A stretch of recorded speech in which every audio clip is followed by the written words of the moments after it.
روز قیامت زانو میزنم پیش الله تا تو را ببخشه.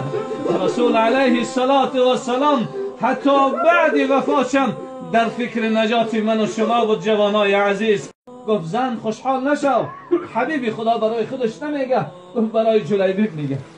صحابه فقیر، صحابه که حتی بالش نداشت زیر سرش بمانه.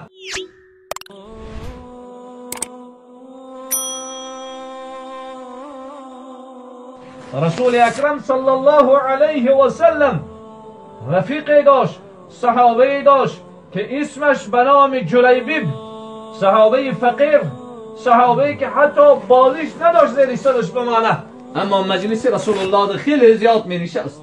رسول اکرم صلی الله علیه و سلم دوست می داشت. روز حبیب خدا گفتش جلیبیب جانم، من تو را برای تو یک همسر یعنی پیدا میکنم و تو را همسر میدیم. مرد فقیر بیچاره گفت حبیب خدا من بالشت ندارم زیر سری خودم بمانم، از کجا بالش میام زیر سری همسرم میمانم؟ به این فقیری مرا کی میگیره؟ حبیب خدا گفت من برات همسر مهیا میکنم. میگه 2 روز 3 روز بعد یک مرد آمد گفت حبیب خدا میخواهم دخترچه شهور بتم. حبیب خدا گفتن بسیار کار خوب. اون مرد خیلی خوشحال شد، خیال و گمان کرد که حبیب خدا برای خودش میگه.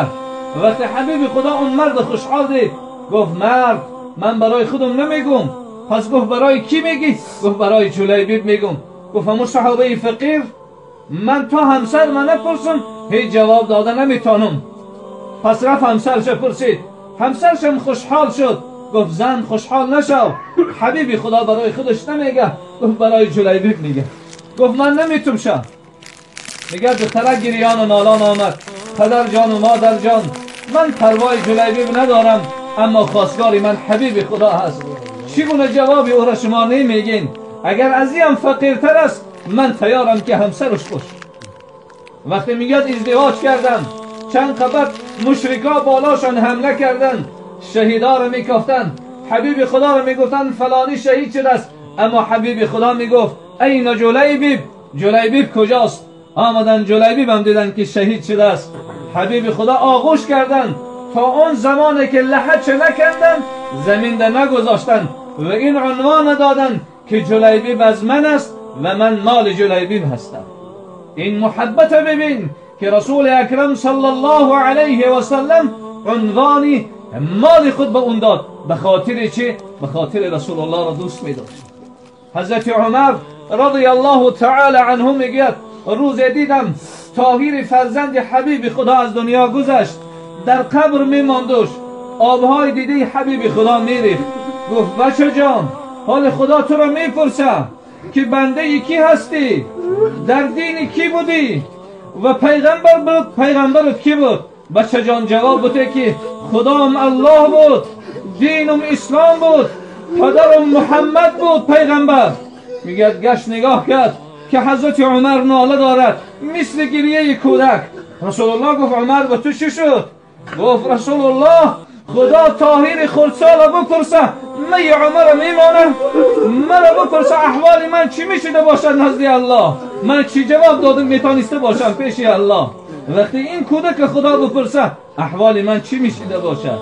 رسول اکرم صلی الله علیه و سلم این گونه شاگردها تربیت کردن. ببین رسول الله نه فقط در حالت حیاتش در فکر من و شما بود، حتی بعد حیاتش در فکر من و شما بودن.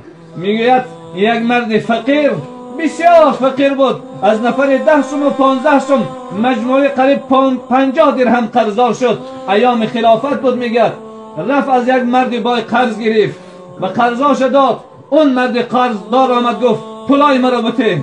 گفت آخر من پول ندارم، من پول می داشتم از تو چرا قرض گرفتم؟ رفت در محکمه سعودی نوشت، در قاضی شکایتش کرد. قاضی گفت من برای تو 1 روز مهلت میتم، اگر نه آوردی من محکمه سعودی را باز میکنم.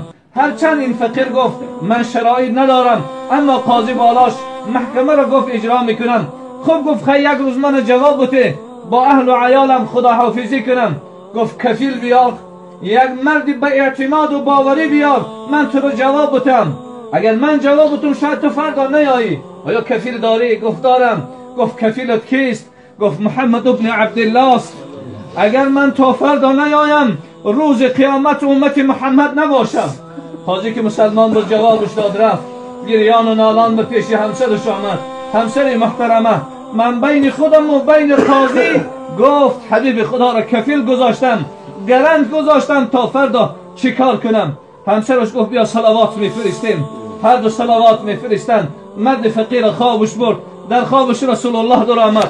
رسول معظم اسلام میفرمایند هر کسی مرا در خواب دید در حقیقت مرا دیده است، زیرا شیطان جرأت و قوه ندارد که مثل من خود چه کنه.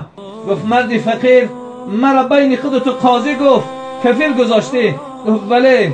گفت برو فلان جا رئیس مالیه هست، رئیس مالیه را از نام من سلام بگو و بعد بگو که قرض تو را ادا کنه. فقیره بیچاره گفت حبیب خدا رئیس مالیه چگونه تصدیق میکنه که تو در خواب من در آمدی؟ گفت با دو دلیل. رئیس مالیه گفت هر شب 1000 بار به من صلوات میفرسته، این یکم دلیل است. دویم دلیل گفت این شب فرستاده نتانیست، بگوش که این شب برابر شبهای گذشته است. مرد فقیر خیست رفت پیش رئیس مالیه سلام داد. گفت حبیبی خدا گفت از قرض از جانب من ادا کن. گفت حبیبی خدا در خواب تو در آمده است، آیا دلیل داری؟ میگه هر دو دلیل پیش کرد. از جاش خیست گفت الله اکبر. 50 درهم برآورد داد از بیت المال. 2000 دیگر میگه از جیب خودش داد. فقیر پولا رو گرفته دویده نزد قاضی رفت. قاضی وقتی این فقیر دید از جاش خیست گفت الله اکبر. این شب رسول الله را در خواب دیدم. رسول الله گفت قاضی اگر دست فقیر میگیری روز قیامت من در نزد الله دستی تو را میگیرم، قرض ادا کن. گفت برآورد میگه 50 درهم از جیبش باز میگه برآورد داد پول. هر دو در بحث و مباحثه بودن که صاحب پول خیستیده و افتیده و آمد. گفت الله اکبر رسول الله را در خواب دیدم. رسول الله میگه این مرد بای اگر فقیر میبخشی روز قیامت زانو میزنم پیش الله تا تو را ببخشه. رسول علیه السلام حتی بعد وفاتشم در فکر نجات من و شما بود. جوانای عزیز امروز قدر او را بدانیم. الله حکیم است، حکمت های زیاد داره، میدانه که کی طاقت تماشای جمال بی مثل مانندش داره، کی طاقت تماشای حبیبش داره. اگر رسول الله در این عصر و زمان حیات می داشت این چشمای من طاقت تماشاش نداشت، شاید این دل من از حرکت میماند. لیکن پروردگارا در قیامت چشمی برای ما مهیا کن که طاقت دیدار بی مثل مانندت باشد و طاقت تماشای حبیبت باشد.